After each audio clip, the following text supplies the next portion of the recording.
Noong bata pa ako, sobrang lawak ng imagination ko. As in, parang araw-araw akong nasa sarili kong mundo.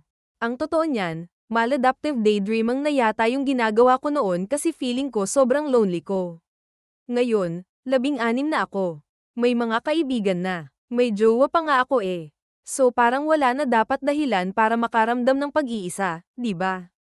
Pero ito na nga eh, ever since bata pa ako, sobrang obsessed na talaga ako sa mga girl superheroes.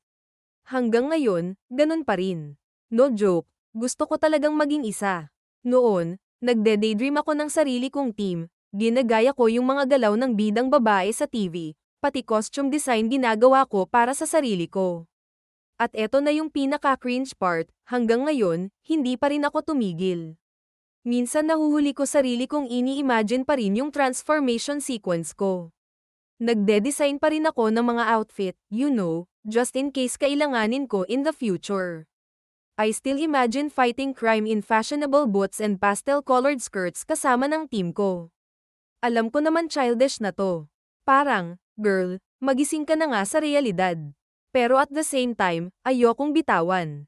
Ayokong itigil. Kasi kahit papano, umaasa pa rin ako. Umaasa pa rin ako na baka lang, one day, kahit hindi maging superhero, maging hero ako in my own way.